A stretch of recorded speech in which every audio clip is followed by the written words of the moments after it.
వెంకటరెడ్డి గారు good morning. చెప్పండి. So తెలంగాణలో ఏదైతే స్థానిక సంస్థల ఎన్నికలకు సంబంధించి కూడా వేల అయ్యింది, దానికి సంబంధించి సర్వం సిద్ధం చేసుకోవడానికి అయితే ప్లానింగ్ చేసుకుంటున్నారు. అంతకంటే ముందుగా తెలంగాణ రాష్ట్రంలో అన్ని రాజకీయ పార్టీలు, ఇందాక వెంకటస్వామి గారు ఒక మాట అన్నారు, అన్ని రాజకీయ పార్టీలు కూడా ఒకటే అంశం అంటున్నాయి, 42% రిజర్వేషన్ అది అమలు చేసిన తర్వాతనే స్థానిక సంస్థలకు వెళ్ళాలి, ముందే వెళ్ళడానికి కూడా లేదని చెప్పేసి అంటున్నారు. ఓకే, ఇది బానే ఉంది, అందరికీ చిత్తశుద్ధి 42% రిజర్వేషన్ సంబంధించి అందరికి కూడా కావాల్సింది అదే. కానీ మరోపక్క అటు కొత్తగా నియామకమైన ఏదైతే బీజేపీ చీఫ్ రామచంద్రరావు మాత్రం ఒక కామెంట్ అయితే చేస్తారు. షెడ్యూల్ 9 లో ఏదైతే 42% బీసీలకు సంబంధించి పొందుపరచడం అది అసాధ్యం, సుప్రీం రూల్స్ తెలిసి కూడా ఈ రకంగా మోసం చేస్తున్నారు సీఎం రేవంత్ రెడ్డి అని చెప్పేసి కామెంట్ చేస్తారు. అంటే ఏంటి, బీజేపీ ద్వంద్వ వైఖరి చూపిస్తుంది, అటు అసాధ్యం అంటుంది, మరోపక్క అటు చేసి ముందుకు వెళ్ళాలంటుంది. ఏంటి, ఏమనుకోవచ్చు? ఇప్పుడు లైవ్ లో ఉన్నటువంటి మా పాత మిత్రులు, జేఏసీ మిత్రులు దేవి ప్రసాదరావు గారిని, లేకపోతే కత్తి వెంకటస్వామి గారు, మిత్రుడు ప్రొఫెసర్ గాలి వినోద్ కుమార్ గారు, అందరు కూడా నమస్తే. పాత మిత్రులే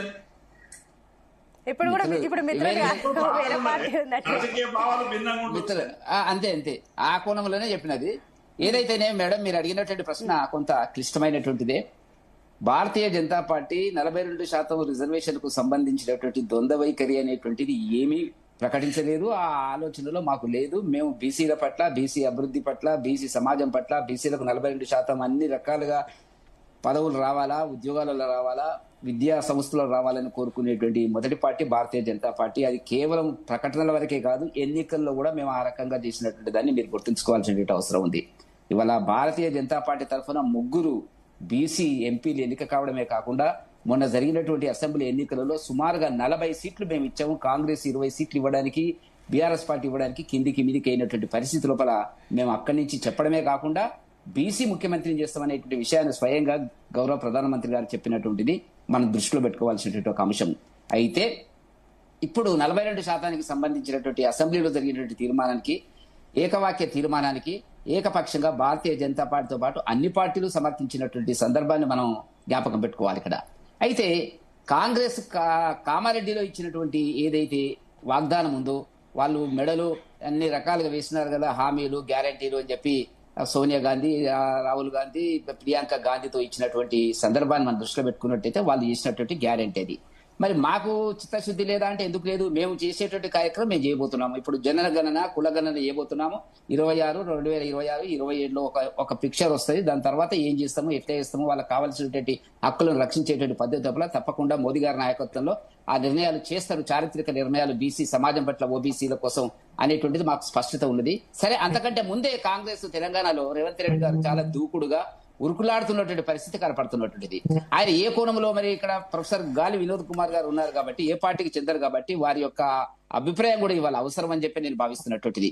దీన్ని ముందు ఒకటి మేడం, ఈ రేవంత్ రెడ్డి గారు దీన్ని ముందు ఎట్లా తీసుకెళ్లారంటే, నిరంజన్ గారిని బీసీ కమిషన్ చైర్మన్ గా చేసిన తర్వాత కొంతమంది పరిగెడుతున్నారు వాళ్ళంతా కూడా. నాకు ఆశ్చర్యం అనిపించింది. ఏమిటంటే ఆదిలాబాద్ నుంచి స్టార్ట్ చేస్తారు, బాలలక్ష్మి గారు, వీళ్ళంతా తెలిసిన వాళ్ళంతా కూడా మేము బీసీ లెక్కల, జనాభా లెక్కలు సేకరిస్తాము, అయిపోతుందిగా 42% అని చెప్తుంటే నాకు నవ్వొచ్చింది. ఆ తర్వాత అది కోర్టుకు వెళ్ళింది. కోర్టుకు వెళ్ళిన తర్వాత హైకోర్టు ఇచ్చినటువంటిది ఏంటంటే, మీరు అట్లా చేయడానికి వీల్లేదు, డెడికేటెడ్ కమిషన్ వేయాలన్నారు. అప్పుడు వెనక్కి వచ్చి, అంటే అంత బలహీనమైనటువంటి న్యాయ సలహా ఉన్నటువంటి పద్ధతి లోపల రేవంత్ రెడ్డి గారి ప్రభుత్వం ఉందని చెప్పి అర్థమైంది. ఇది మామూలుగా క్లర్కల్ యూడీసీ చెప్పేటువంటి అభిప్రాయం, లీగల్ డిపార్ట్మెంట్ లో పనిచేసేటువంటి గాలి వినోద కుమార్ గారిని అడిగినా కూడా చెప్పేటువంటి పరిస్థితి. కాబట్టి అప్పుడేం చేసినారు, ఒక dedicated commission, justice, retired justice Venkateswara గారితో వేయించినారు. వేసి ఏం చేసినారు, ఇండిపెండెంట్ కమిషన్ అని ఆయనకు పేరు పెట్టి, డిపార్ట్మెంట్ ఎవరు కలెక్ట్ చేసినారు డేటా మొత్తము, కుల గణనకు సంబంధించినటువంటిది ప్లానింగ్ డిపార్ట్మెంట్ చేసినారు. ఇది తీవ్రమైన అభ్యంతరము. ఎందుకంటే జుడిషియరీ, ఇప్పుడు సెన్సస్ ఉంది, సెన్సస్ ఇండిపెండెంట్ జుడిషియరీ కమిషన్ రేపు చేసినటువంటిది ఆథెంటిసిటీ ఉంటుంది. నేను ఎందుకు ఈ మాట అంటున్నానంటే, రాష్ట్ర ప్రభుత్వం పద్ధతి ప్రకారంగా ఉండు రాష్ట్ర ప్రభుత్వం చెప్పు, తర్వాత చెప్పు వెంకటస్వామి గారు మిత్రమ్మ, తర్వాత చెప్పు, నీకు అవకాశం వస్తుంది. నాకు డౌట్ వచ్చింది, అసిస్ట్ ఎవరు చేయాలా మరి గణనకు? అసిస్ట్ ఎవరు చేస్తున్నారు ఆయనకి? ఆయన ఇండిపెండెంట్ గా, ఆయన వ్యక్తిగా ఉన్నాడు. అసలు గవర్నమెంట్ డిపార్ట్మెంట్ చేసింది. గవర్నమెంట్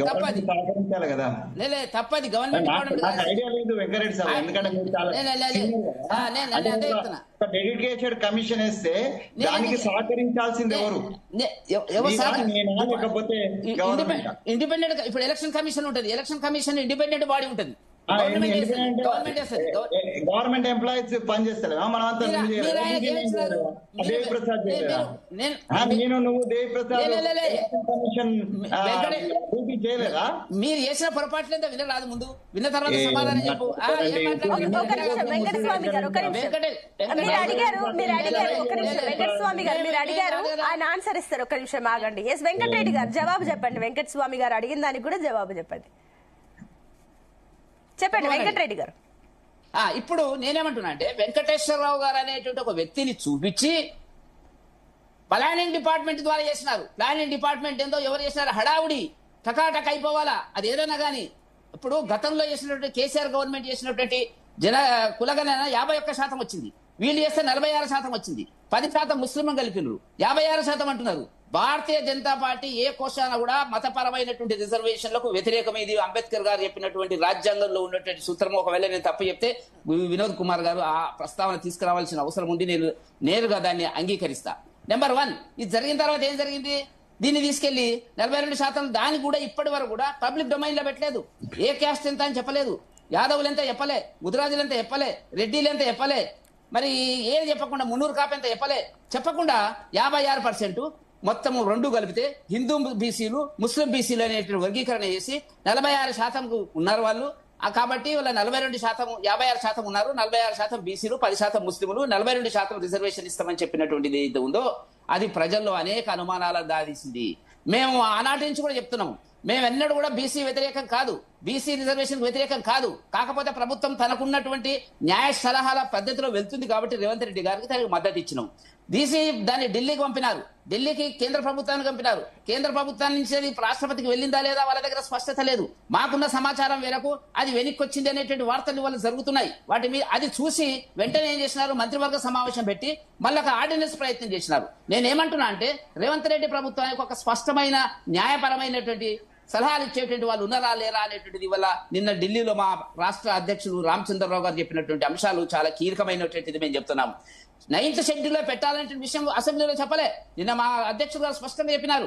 అది చెప్పకుండా మేము పంపిస్తున్నాము ఢిల్లీకి అన్నారు. మరి ఢిల్లీకి పంపించిన తర్వాత ఇక్కడ మంత్రివర్గ సమావేశం పెట్టి ఆర్డినెన్స్ సమస్య ఎక్కడ వస్తుంది? ఈ రెండు కాంట్రాడిక్టరీ. కాబట్టి వాళ్ళ రేవంత్ రెడ్డి గారి ప్రభుత్వము 42% ఏదైతే ఇస్తానో వాళ్లకు బీసీలకు రావాలనో వాళ్ళ హక్కు, వాళ్ళ న్యాయమైనటువంటి అంశము, దాన్ని ఇవాళ త్రిశంకు సర్గంలో పద్మవ్యూములు ఆ సమస్యను తీసుకెళ్లినటువంటి పరిస్థితి లోపల ఇవాళ మళ్ళీ కొత్త పాట పాడుతున్నాడు.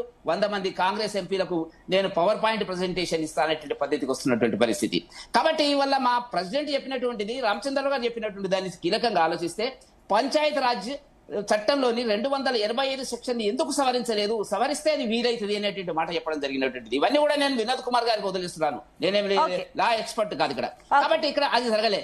రెండవది 9th షెడ్యూల్లో ఇంక్లూడ్ చేయాలనుకున్నప్పుడు, జాబితాలో చేర్చాలనుకున్నప్పుడు 1973లో కేశవానంద భారతి కేసులో సుప్రీంకోర్టు ఇచ్చినటువంటి గైడ్ లైన్స్ ను ఫాలో కావాలనేటువంటి ఉంది. ఈ తతంగం అంతా చేయకుండా ఆటోమేటిక్ ఏంటంటే అయిపోతుంది అనేటువంటి పద్ధతిని తీసుకొస్తున్నాం. భారతీయ జనతా పార్టీ కేంద్ర ప్రభుత్వానికి ఉన్నటువంటి ఆలోచన ఏంటంటే ఫస్ట్ టైం గత 50-60 సంవత్సరాలుగా ఈ దేశాన్ని 70 సంవత్సరాలుగా పాలించినటువంటి కాంగ్రెస్ పార్టీ ఏనాడు కూడా బీసీల గురించి ఆలోచించలే, మహిళల గురించి ఆలోచించలే, వాళ్ళ రిజర్వేషన్ గురించి ఆలోచించలే.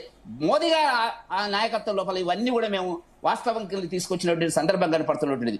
కాబట్టి వాళ్ళు చేస్తున్నటువంటి ఒక ప్రయత్నం ఏంటంటే ఏం చేయాలనో అర్థం కానటువంటి పరిస్థితి లోపల ఇక్కడక్కడ ఢిల్లీ టు హైదరాబాద్ చక్కర్లు చేస్తున్నటువంటి పరిస్థితి, చిట్చాడు చేస్తున్నటువంటి పరిస్థితి లోపల వాళ్ళ గౌరవ ముఖ్యమంత్రి గారు ఇరుక్కొని ఉన్నాడు, దానిలో ఇరికిపోయిండు. కాబట్టి మేమేమంటే బీసీలకు 42% మీరు ఏ పద్ధతిలో ఇచ్చినారో వాగ్దానం చేసినారో దాన్ని అమలు చేయండి.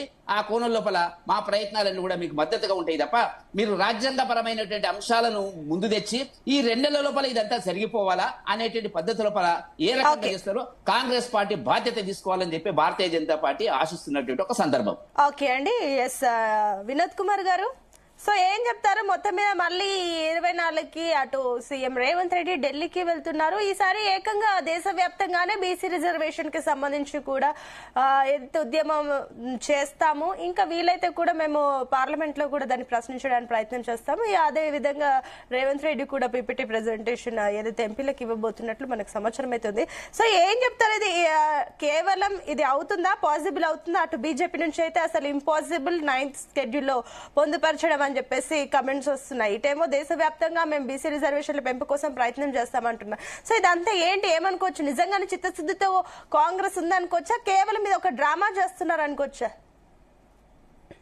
ముందుగా నా కో ప్యానల్స్ మిత్రులందరికీ మరియు తెలంగాణ ప్రజలకందరికీ గుడ్ మార్నింగ్ అండి. ప్రధానంగా ఇవాళ రాజకీయ పార్టీలు ఇప్పుడు రాజకీయాలు చేస్తాయి, దాన్ని రాజకీయాలు చేయకుండా ఉన్నాయి అని చెప్పేసి మనం అనుకోవడానికి వీల్లేదు. ఎందుకంటే ప్రతి పార్టీకి రాజకీయం చేయడం అలవాటు. తర్వాత చిత్తశుద్ధి అనేది అది సరిగా ఉండదు ఏ చట్టాన్ని చేసినా కూడా. ఇప్పటి వరకు వర్గీకరణ చట్టం తీసుకోండి, బీసీ రిజర్వేషన్ తీసుకోండి, ఏది తీసుకున్నా సరే వాళ్ళ యొక్క మళ్ళీ రేపు కోర్టులు మళ్ళీ దాన్ని ప్రశ్నించే స్థాయికి తీసుకొస్తాయి.